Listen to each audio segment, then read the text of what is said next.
Morning guys, welcome back to the channel.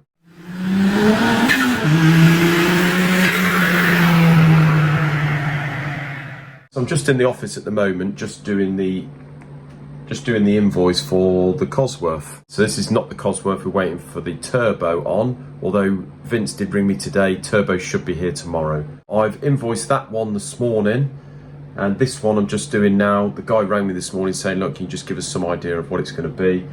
So I'm just doing in the invoice, and we're nearly there actually. I'll just take you out in the workshop and show you. Got a bit of a limp today. By the way, I hope you guys had a good weekend. Went to Torquay on Saturday night. We went out, it's one of my friend's birthdays, so hurt my knee, self-inflicted, God knows how I did it, but yeah, a little bit tired today, but there we go, all good fun. So here it is guys, as you can see, got the rocker cover on. This is the one with the two, said in the last video, with the two oversized buckets, so they've gone in absolutely lovely. Everything's good on that. Got the rocker cover on. As I said to you last time, the rocker cover is like a lighter blue. It actually looks quite nice, that. Usually they're a bit darker blue than that. It's all timed up. The only thing I've got to do, I've just got to clean the sump up tomorrow, give that a lick of paint, and we'll put the sump on. What I shall do first, and the reason I've left the sump off, is I'm going to put a pot of oil underneath there, get some oil pressure up, usually put the hex drive down in the pump down here, and just turn it over by hand, make sure we get some oil up. It just saves, if something is wrong with the pump, just saves taking the sump off again. But that's really all we've got to do. I've got Isaac over here stripping down the inlet manifold. This is also the one last thing we've got to do. You see they get all sort of black and coats up in there. So even if the customer says that everything's fine and they don't really want us to recon that, we always take it to bits anyway. We stick a new gasket on here and down on the elbow there. Just stick some new gaskets in, clean it up, lick of paint, blast all inside and make sure it's all nice and there's no little nasties hiding inside here. So yeah, never going to fit that without stripping it down. The turbo is absolutely perfect. It's we normally send them away and get Vince to go through them, but this one's been very recently done, I think, so we haven't bothered there. And we've got all new nuts and bolts. Another thing that I say that I normally do is put the manifold on before I put the head on the block, but I didn't on this occasion. And the only difficult thing about not doing that is underneath, especially the centre four, you can't really get to them. So I tend to use this little modified spanner that we've done a very long time ago. See this spanner here, and that tends to work very well. That's our little Cosworth manifold spanner. If it wasn't for that, you'd be struggling on that, I tell you. So yeah, we've got new thermostat in here, new tensioner bolt and nut. Everything's gone through. Another good bit of news, guys. The Jag is sitting under here. This is going to, we've already started to put bits on over here, but this is going to go over to Stuart tomorrow. We're still waiting on the supercharger on this and a set of injectors, but they're going to be the last things to put on. But this is all done and back together and ready to build up. And Pete, unfortunately, is off today. The customer did message me this morning, see how we're getting on, but that is all done. We've got a clear bench over there. Alternator's going to go back on, but I think the reason I'm put that on is because, where are we? This bracket here, basically, when you order the tensioner from Genuine, it comes with all this new bracket. Absolutely ridiculous, really. So I've just put that on loosely.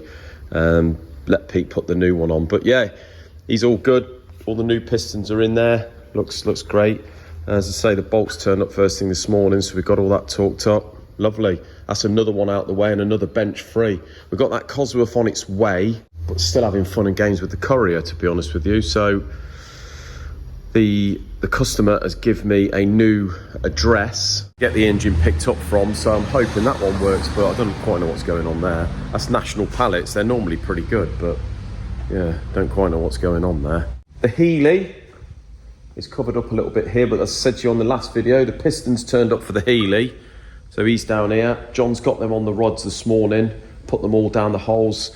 If you remember me saying the pistons we had originally turned off, I think they were county pistons, but there was something going on. It was the ring, or the ring depth was not enough, and the ring weren't sitting back enough in the piston, wouldn't go down the hole. So we haven't had that problem on these. These are a JP piston, very good. All seems to have gone back. So the bottom end is nearly done there. So he's cracking on with that.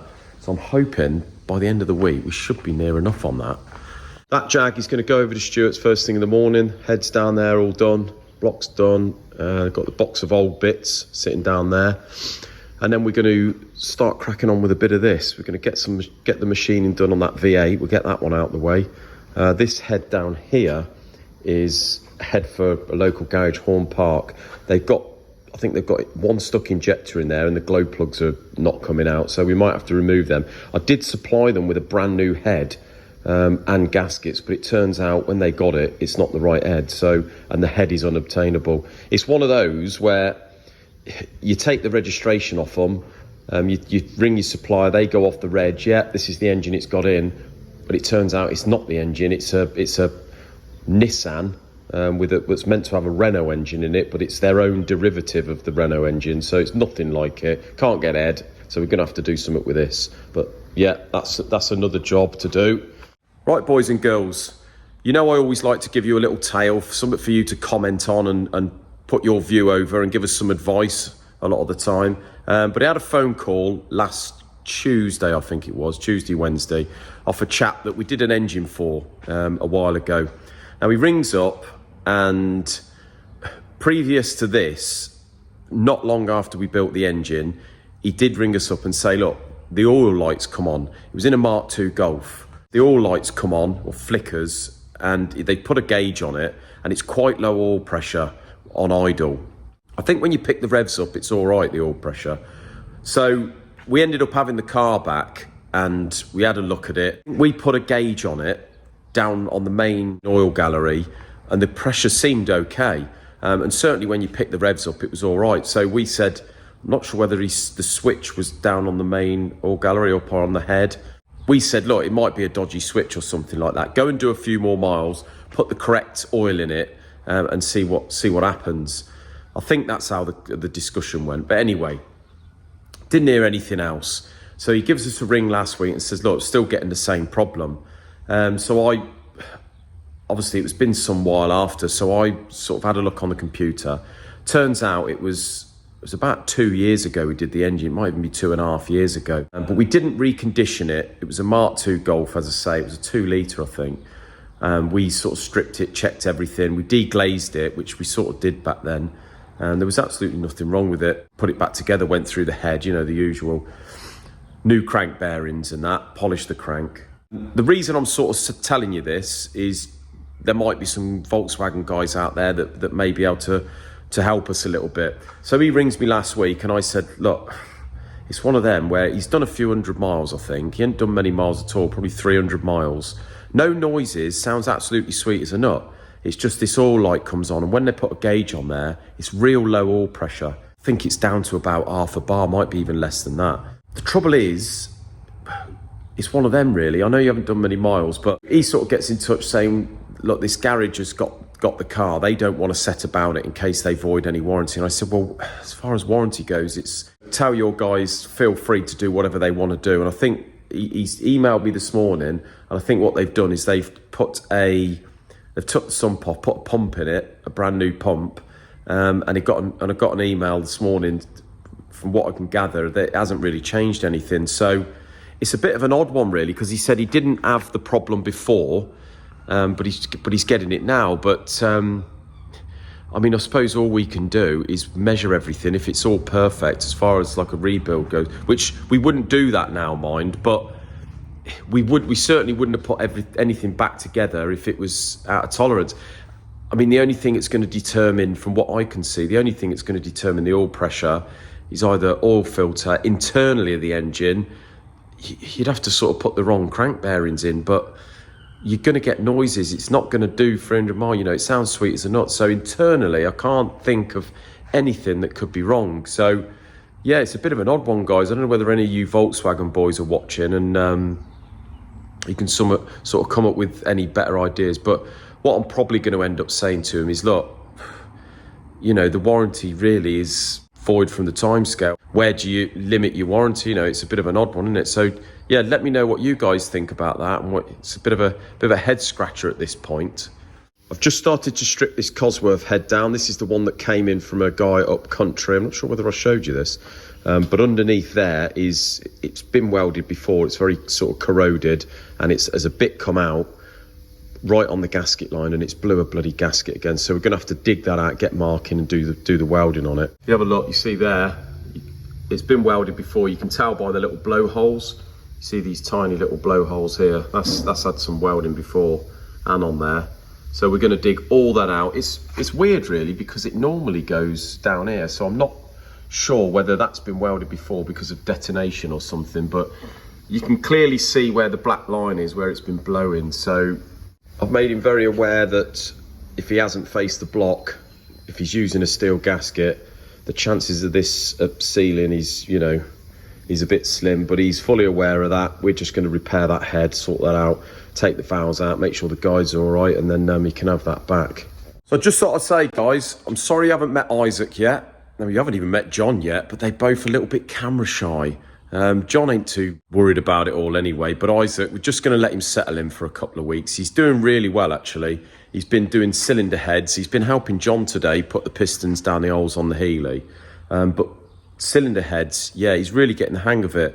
He's sort of taking them to bits, taking the valves out. He's checking the guides. He can clean and face the valves now. We've had him lapping them in. We've had him doing the clearances on the Jag heads, I showed you last week. He can set the heads up on the mill over there and reface them, so he can now operate that machine. So he's coming on leaps and bounds, but I just want to let him settle in a little bit. Don't want to overwhelm him with it all, but you'll get to meet him soon. Next video on Wednesday, I'm sorry guys, I haven't showed you much machining here today, but I've got an Alfa Romeo block down the bottom there, which I've got to get set up on the mill tomorrow and do those through drill holes into the oil gallery from the mains. We've done one before about a month or so back, but got to do that in the morning first thing. That's for Bob Dove, I've promised him that. And then this engine here, this is the one we did the video on quite a while ago. It's actually my best video. Got over 500,000 views on that video. This is the one that was supposedly all done, only did 40 miles. And when I think the guy sold it to his mate, and then when his mate opened it up and it had done a crank, it's all a bit, well, it's all a bit like that in there, and the sump was horrendous. So he sort of came in with his mate, and there was all a bit of a tension, sort of, oh no, he would have cleaned it, but all I said was, look, there it is, you know, see for yourself. But anyway, he's come in, he wants us to do something with this. The thing is with this, they are fetching decent money now. So this engine put back together all good, he's probably worth a couple of grand or so it's worth doing something with. So he said, look, can you just run through it and, you know, check the bores and whatever. He wants to assemble it. If the bores are all good, I'm going to hone them. We're going to do something with a crank, go through the cylinder head, and then he's going to have that back. So hopefully in the next week or so, we can have that back to him, and he can recoup some money. I think what he did after this, he's gone and bought a unit, just a built-up unit, running second-hand engine, stuck it in the car, because it was in a Mark II Escort. He stuck it in the car, and it's all good. That was our best video, that. For the time being, thanks ever so much for watching, guys. Like, subscribe, hit the notification bell. Oh, and comment on what you think we should do about that Golf there. If any of you guys are a bit more familiar with that engine, what you think it could be. But yeah, until then, take it easy, guys, and I'll see you again.